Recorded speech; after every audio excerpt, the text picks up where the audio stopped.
संतुष्ट हुआ, दिनेश का परिवार क्यों संतुष्ट हुआ, संगीता को इंसाफ मिला कि नहीं मिला? भी अगर कोई आरोपी इस केस से रिलेटेड अभी जो सामने आए हैं उनके अलावा भी कोई आरोपी मिलता है तो वो पकड़ा जाए। हमें विश्वास रखना चाहिए एक जिले के प्रशासन की मालिक एसपी पे भी, हमें विश्वास रखना चाहिए उस नेता पे भी जो हम ही ने चुन के भेजा है। आपसे मेरे से सबसे ज़्यादा जरूरी संतुष्टि है संगीता के परिवार की।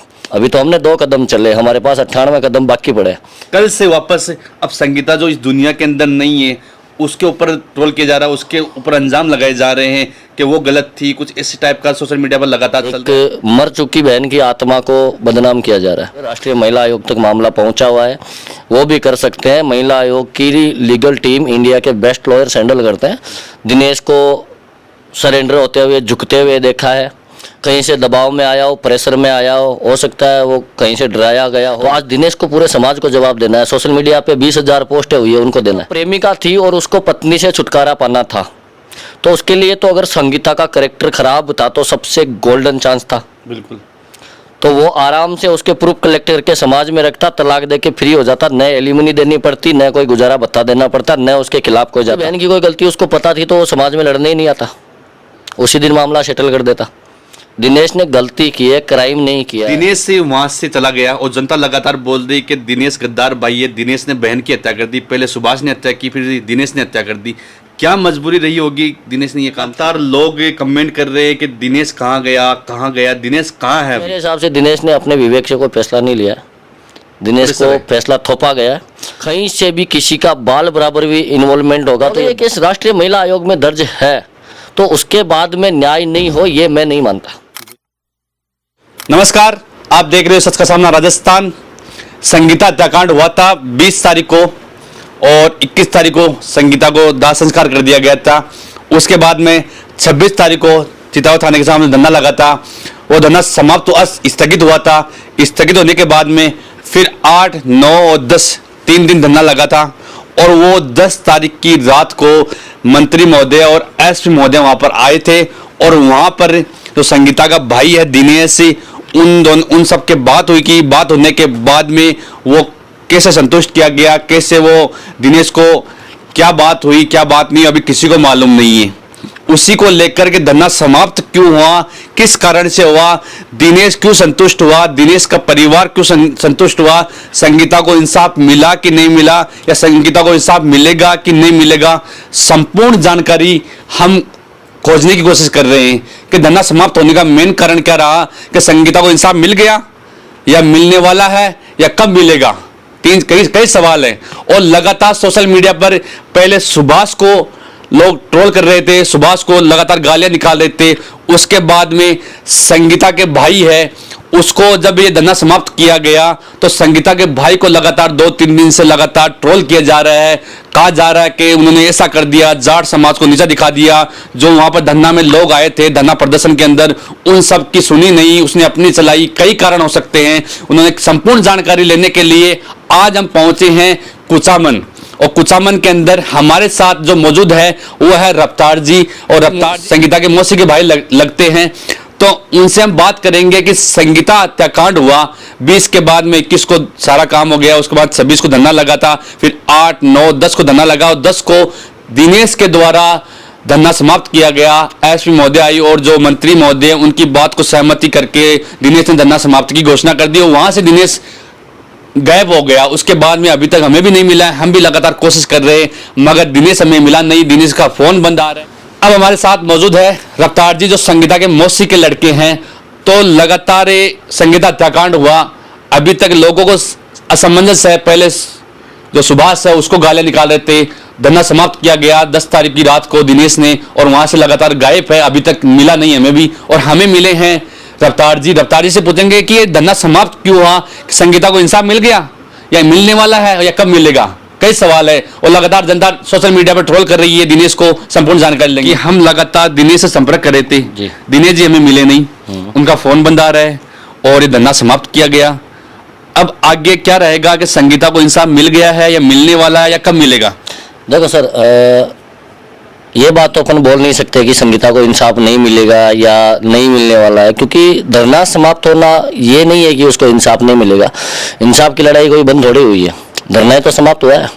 अगर कोई केस थोड़े वापस उठा लिया गया है या किसी ने सरेंडर थोड़े कर दिया है, केस अपनी जगह पे चालू है। जैसा कि जब धरना समाप्त हुआ तो हमारे जिले की माननीय एसपी ऋचा तोमर जी ने बोला था कि इसमें बाल बराबर किसी का योगदान है तो उसको सजा दी जाएगी। जितने भी अगर कोई आरोपी इस केस से रिलेटेड अभी जो सामने आए हैं उनके अलावा भी कोई आरोपी मिलता है तो वो पकड़ा जाएगा। और इस चीज़ के ऊपर हमारे क्षेत्र के विधायक, हमारे मंत्री जी ने गारंटी भी दी थी।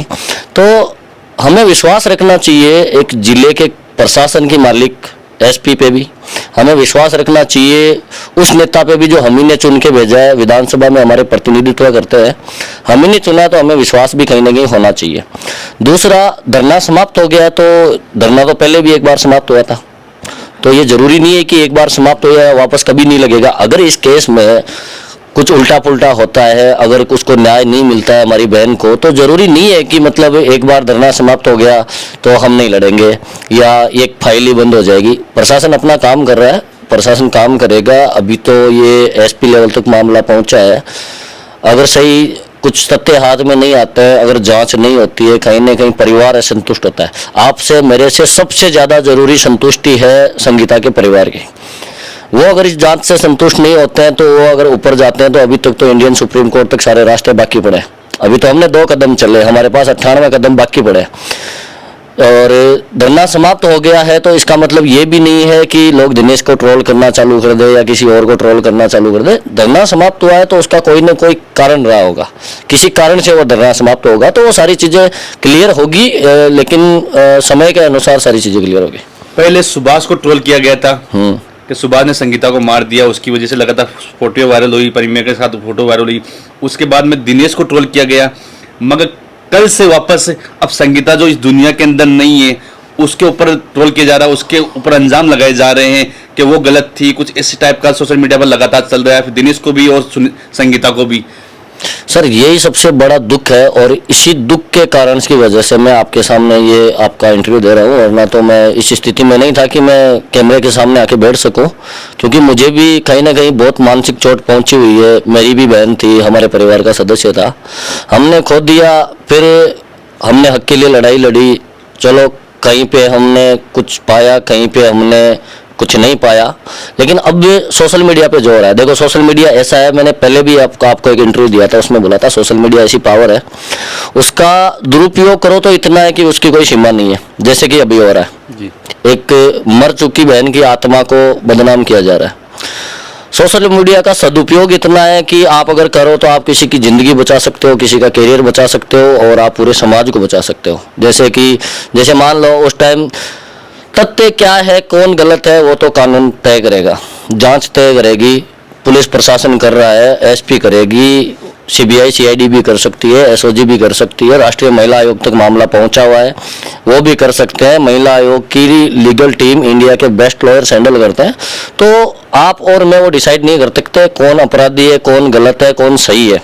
जो प्राथमिक दृष्टि में अपराधी लगा वो अभी जेल के अंदर है, जांच चालू है, यहाँ पूरी नहीं होगी तो ऊपर होगी। लेकिन समाज ने ये कैसे डिसाइड कर लिया कि दिनेश गद्दार है, दिनेश ने धोखा किया है, या दिनेश ने अपनी बहन का ये कर दिया वो कर दिया, दिनेश ने पैसे ले लिए, सौदा कर दिया, ये चीज़ें ये सोशल मीडिया का दुरुपयोग है। क्योंकि दिनेश को सोशल मीडिया वालों ने, बाकी कई लोगों ने इस मामले से ही जाना है। दिनेश को बहन के लिए अपील करते हुए देखा है, दिनेश को सरेंडर होते हुए झुकते हुए देखा है, दिनेश के खिलाफ बातें अब बनना चालू हुई है। उसकी एक गलती भाई, उसने कमेटी से नहीं पूछा और जनता की राय लिए बिना उसने समझौता कर लिया। तो सर समझौता करके ऐसा तो कोई समझौता नहीं किया है जिसके लिए कि उसको इतना ट्रोल किया जाए। उसने धरना समाप्त घोषणा कर दी और मंत्री जी के फैसले पर उसने सहमति दे दी। हो सकता है कि वो कम उम्र है, युवा है, कहीं से दबाव में आया हो, प्रेशर में आया हो सकता है वो कहीं से डराया गया हो, जो भी है वो तो वही जानता है, वही बताएगा। आज कहीं ना कहीं मतलब हम एक बहन की लड़ाई लड़ने के लिए गए थे, आज उस बहन के पूरे घर की इज्जत पे बात आ रखी है। उसके अगर जैसे मान के चलो जैसे कोई विवाहिता होती है या कोई लड़की होती है, उसको ज़्यादा से ज़्यादा 2 घरों को जवाब देना पड़ता है अगर उससे कोई गलती हो जाए तो, ससुराल को और पियर को, ठीक है। बहुत सारे अपन ऐसे केस दे सकते हैं कि छोटी मोटी गलती के लिए लड़कियां प्रेशर में आके आत्महत्या तक कर लेती है। तो आज दिनेश को पूरे समाज को जवाब देना है। सोशल मीडिया पे 20,000 पोस्टें हुई है, उनको देना है। दूसरी बात है, संगीता को ट्रोल करने का तो कोई मकसद ही नहीं बनता। पहली बात तो वो कहीं पे गलत थी नहीं, गलत होने का कोई सवाल नहीं होता। अगर वो गलत होती तो आपसे, मेरे से, कानून से सबसे पहले सुभाष उसकी सारी गलतियां निकाल के समाज में रख देता। भाई जो स्टोरी सामने आई है, जैसे संगीता उसकी सुभाष की और उसकी प्रेमिका के फोटोज वायरल हुए हैं, तो कहीं ना कहीं जो कारण बताया गया है, भाई उसकी प्रेमिका से शादी करने के लिए उसने मार दिया, ये कर दिया, वो कर दिया, या वो उसकी वजह से मर गई, जो भी हुआ वो कानून डिसाइड करेगा, सारी चीज़ें सामने आएगी। उनमें अभी टाइम है।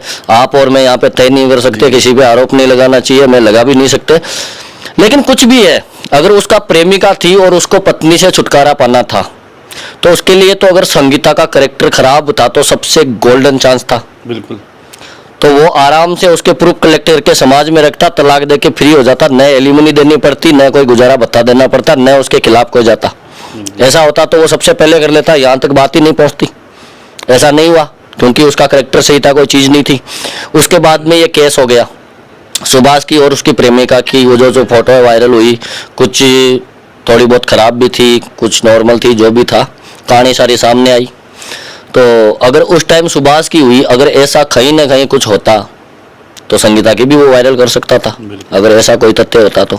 उसके बाद में अगर ये केस लड़ना, अगर दिनेश को ऐसा पता होता, या दिनेश पे जो आरोप लगाया जा रहा है कि उसकी बहन की कोई गलती उसको पता थी इसलिए वो भाग गया, तो अगर उसकी बहन की कोई गलती उसको पता थी तो वो समाज में लड़ने ही नहीं आता, उसी दिन मामला सेटल कर देता। दूसरी बात, अगर सीडीआर, कॉल रिकॉर्डिंग, ये चीज़ों से किसी से कोई आया है तो वो तो पुलिस प्रशासन ने अगर 21 को मामला दर्ज हुआ है तो 25, 26, 27 को निकाल ली होगी। आज इतने दिन बाद में सीडीआर भी निकाली नहीं गई। भाई ये तो है नहीं कि पहले निकाल ली, बाद में इनको पता नहीं था, या इनको पता था फिर भी ये झूठे लड़ रहे थे। सर, सब अपनी जगह सच्चे थे, सब अपनी जगह स्ट्रांग थे, सब हक के लिए लड़ रहे थे, सब प्योर थे, तब लड़ रहे थे। समाज में रहते हैं, मुझे कहते हुए शर्म आ रही है कि वही सोशल मीडिया पे जो लोग संगीता के हक के लिए लड़ाई लड़ रहे थे, क्या मान के लड़ रहे थे? अपनी बहन मान के लड़ रहे थे। आज उसी बहन को ट्रोल करते हुए शर्म नहीं आती? और अब उस परिवार पे उंगलियां उठाई जा रही है, तो ये उठाने वाले कौन है? ये वही लोग हैं जो पहले लड़ रहे थे, और ये वही लोग हैं जो आप खिलाफत कर रहे हैं। मानता हूँ कहीं ना कहीं जन भावनाएं हैं, भावनात्मक रूप से ठेस पहुंची है उस फैसले से। उस समय लोगों को पूछना चाहिए था और उस समय लोगों की राय लेनी चाहिए थी। हो सकता है धरना एक दिन आगे और चलता, लेकिन ये सारी चीज़ें तो भावनात्मक चीज़ें हैं। दिनेश ने गलती की है, क्राइम नहीं किया है, कम उम्र का बच्चा है, हो सकता है उससे कोई गलती हो गई हो डिसीजन लेने में, हो सकता है वो प्रेशर नहीं झेल पाया हो, वहाँ का उतना माहौल पब्लिक हो गई थी, हो सकता है उसको कोई चिंता हो, जो भी हो। लेकिन इसका मतलब ये तो नहीं है कि हम उसको और उसकी फैमिली को कोई ट्रोल करना चालू कर दें। मंच ना जो संगीता को न्याय दिलाने के लिए चल रहा था, उस मंच पर राजनीति शुरू हो चुकी थी। उस राजनीति की वजह से यहाँ पर जो मंत्री महोदय है उनके द्वारा, या किसी भी कोई मान सकते हैं, हम किसी को भी मान सकते हैं, नाम किसी का लेना नहीं चाहिए, दिनेश को समझाओ, हो सकता है दिनेश को समझाया गया हो, ऐसा कुछ नहीं सर, समझाना अलग बात है, प्रेशर अलग बात है। तो मुझे तो नहीं लगता ऐसा कोई प्रेशर आया होगा। बाकी इसमें क्या हुआ है, कैसे हुआ है, वो तो देखो दिनेश बताएगा। दिनेश से वहां से चला गया और जनता लगातार बोल रही कि दिनेश गद्दार भाई है, दिनेश ने बहन की हत्या कर दी, पहले सुभाष ने हत्या की, फिर दिनेश ने हत्या कर दी। क्या मजबूरी रही होगी दिनेश ने ये काम किया? देखो, बोलने का किसी को पैसा नहीं लगता है, इसलिए जनता बोल रही है। बाकी अगर पैसा नहीं लगता है इसका मतलब ये नहीं कि किसी के बारे में कुछ भी बोला जाए। संगीता जैसे दिनेश की बहन थी, वैसे सब ने अपनी बहन मान के, अपनी बेटी मान के और उसके लिए न्याय के लिए लड़ने आगे आए। आज उसी बेटी के लिए बोला जा रहा है या उसी भाई के लिए गलत बोला जा रहा है, तो मैं ये बात गलत मानता हूँ। बाकी दिनेश वहाँ से चला गया तो इसका कोई ये मतलब नहीं होता है कि वो गद्दार भाई है। कहीं ना कहीं वो उस भीड़ में, नेताओं के सामने और प्रशासन में, एसपी के सामने, उसने अपनी ज़िंदगी में पहली बार ऐसी चीज़ें फेस की थी। तो हो सकता है वो दबाव वो झेल नहीं पाया हो, मानसिक रूप से सक्षम नहीं हो, या हो सकता है बाद में जैसे मंत्री जी ने उसने सहमति दर्ज कराई तो उसके बाद में माहौल थोड़ा ख़राब होने जैसा हो रहा था, तो हो सकता है वो इस वजह से चला गया हो कि भीड़ पेश नहीं कर पाया। बहुत जल्दी आपको ये चीज़ तो वो खुद ही क्लियर कर पाएंगे, क्योंकि आपसे ज़्यादा तो पूरे समाज का ये सवाल है। मैंने बहुत जगह ये बात आपसे पहले भी मुझे कोई पत्रकार ने पूछी थी, तो ये जवाब तो वही दे पाएंगे। इसके लिए नो कमेंट प्लीज। लगातार लोग कमेंट कर रहे हैं कि दिनेश कहाँ गया, दिनेश कहाँ है अभी? दिनेश शायद अपने घर पे ही होगा अभी। हम घर जाके आए थे, उस टाइम घर नहीं थे। हो सकता है कि उस टाइम आपसे मिल नहीं पाया, हो सकता है कि वो किसी दबाव में हो, या हो सकता है वो कोई मीडिया को कोई बाइट नहीं देना चाह रहा हो, जवाब नहीं देना चाह रहा हो सकता है वो ऐसे मीडिया के सामने नहीं आ रहा हो कि मतलब अभी थोड़ा माहौल ख़राब हो रखा है, उसको ट्रोल किया जा रहा है। एक दिनेश वो था जिसने अपील की थी जनता से कि सभी यहाँ पर आए और इस आंदोलन में सहभागिता निभाए, और एक दिनेश वो था जो चुपचाप वहाँ पर मंत्री जी से बात करते चुपचाप निकल गया। ये 2 दिनेश देखने को जनता को मिले वहाँ पर। देखो सर, 2 दिनेश नहीं है, दिनेश वही है, किसी प्रेशर में है या किसी डर में है, उसको डराया गया है या प्रेशर में है, कुछ ना कुछ है। क्योंकि जहाँ पे बहुत सारे वीडियोस वायरल हुए, मैंने भी देखे हैं कि जब मंत्री जी बोल रहे थे, एसपी मैडम कुछ बोल रही थी, तो वो उनको सुनने के बजाय किसी उधेड़ बुन में लगा हुआ था, किसी चिंता में अपना दिमाग लगा रहा था, टेंशन में था। वीडियो में देखा, ठीक है। और जैसे उसने लास्ट में खड़े होकर बोला कि मैं मंत्री जी की बात से सहमत हूँ, तो उससे पहले वो एक बार के लिए हिचकिचा रहा था। तो मेरे हिसाब से वो मेरे हिसाब से दिनेश ने अपने विवेक से कोई फैसला नहीं लिया। दिनेश को फैसला थोपा गया। किसके द्वारा थोपा गया, क्यों थोपा गया, थोपने वाले की क्या मजबूरी थी, प्रशासनिक दबाव था, राजनीतिक दबाव था, या और कोई दबाव था, या सामाजिक दबाव था, वो जो भी था वो दिनेश बता सकता है, या जिसने दबाव दिया वो बता सकता है। मैं आखिरी सवाल एक से पूछना चाहूंगा, क्या संगीता बहन को इंसाफ मिलेगा, या मिल चुका है, या मिलने वाला है, क्या होगा इसमें? इंसाफ मिलेगा, इस चीज की पर्सनल गारंटी है। मिलेगा इंसाफ, उसको इंसाफ मिलेगा। हत्या है, आत्महत्या है, जो भी है वो सामने आएगा, किसकी वजह से है, क्यों है, वो सब चीजें प्रूफ के साथ में कलेक्ट होगी। अगर जो आरोपी है उसके अलावा और कोई आरोपी पाया गया तो वो गिरफ्तार किया जाएगा, उसके खिलाफ कार्रवाई की जाएगी। अगर कोई भी कहीं से भी किसी का बाल बराबर भी इन्वॉल्वमेंट होगा, तो ये बात तो एसपी मैडम ने गई थी, मैं आपको इंडियन लॉ की गारंटी से बोल सकता हूँ कि ये सब चीज़ें क्लियर होगी। क्योंकि ये मैटर एसपी तक नहीं है, ये हमारे जिले तक नहीं है, सीएम तक नहीं है, ये मैटर दिल्ली तक है, ये राष्ट्रीय महिला आयोग में दर्ज है। अगर कल को किसी भी कारणवश से पुलिस जांच सही नहीं कर पाती है, या पुलिस को प्रूफ नहीं मिलता है, तो इसमें सीबीआई जांच पॉसिबल है, सीआईडी जांच पॉसिबल है, एसओजी पॉसिबल है। और राष्ट्रीय महिला आयोग के बेस्ट ऑफ इंडिया के बेस्ट ऑफ लॉयर्स होते हैं, वो इसको हैंडल कर रहे हैं। तो कहीं ना कहीं कोई चीज़ छुपने वाली नहीं है। जैसे मनीषा हत्याकांड में ये हुआ था कि जहाँ तक मुझे पता है उसके पिता ने समझौते पर साइन कर दिए थे, धरने समाप्त हो गए थे, उसके पिता ने मजबूरी में हो जो भी हो एक्सेप्ट कर लिया था कि मेरी बेटी ने आत्महत्या की है, और उन्होंने शायद एफआईआर पर साइन भी कर दिए थे। उसके बाद उसमें महिला आयोग की एंट्री हुई, राष्ट्रीय महिला आयोग की, मामला शायद सीबीआई में गया, और जहाँ तक जानकारी है उसमें किसी न किसी को गिरफ्तार भी किया गया। तो जब पिता ने समझौता ही कर लिया गया था, तो इतनी कार्रवाई क्यों हुई? क्योंकि राष्ट्रीय महिला आयोग कोई नाम से ऐसे अगर अपन जज करे तो छोटा लग सकता है, बाकी बहुत पावरफुल सिस्टम है। महिलाओं के केस में क्या होता है कि जैसे महिलाएं पहली बात तो बोल ही नहीं पाती है, फिर बोलती है, अगर केस तक जाती है तो शायद दर्ज नहीं हो, अगर दर्ज हो गया तो बहुत जगह पे ऐसा होता है कि फिर वो सामाजिक या पारिवारिक दबाव में आके केस वापस ले लेती है। तो इन्हीं चीज़ों के लिए तो राष्ट्रीय महिला आयोग बनाया गया है कि जहाँ पे वो नहीं बोल पाए उनके लिए कोई बोले, जहाँ पे वो लड़ नहीं पाए उनके लिए कोई लड़े। तो अगर ये केस राष्ट्रीय महिला आयोग में दर्ज है तो उसके बाद में न्याय नहीं हो, ये मैं नहीं मानता। बिल्कुल लगातार में रफ्तार जो सारी जानकारी ली हाँ, क्योंकि दिनेश मान मिलो को नहीं, अब दिनेश नहीं मिलो, जब मैं आऊँ संपर्क कराया सारी जानकारी निकल आ रही है कि संगीता बहन ने इंसाफ जरूर मिल सी। अब वो कदा मिला भी को मान इंतजार ऐसी मैं कोशिश कर कि दिनेश से बात करा, और दिनेश को बड़ो जबा को कारण काई दियो बाबी थान जल्दी दिखावे कोशिश कर। आप लगातार वीडियो शेयर कर जो और बता जो कि संगीता बहन के साथ जो लगातार शुरू ले 20 तारीख से लेकर और 10 तारीख तक जो होए है वो सही हो या गलत हो, बड़ा दिनेश गलत करो। एक कह जाएगा दिनेश बिल्कुल को दबाव में आए, जो आंदोलन के लिए अपील करी, अपील करवा के बाद में अचानक निकल पाओ भी कोई कारण हो सके। लगातार संपूर्ण जानकारी लिया। आप लगातार देख रहे हो सच का सामना राजस्थान। जय हिंद, जय भारत।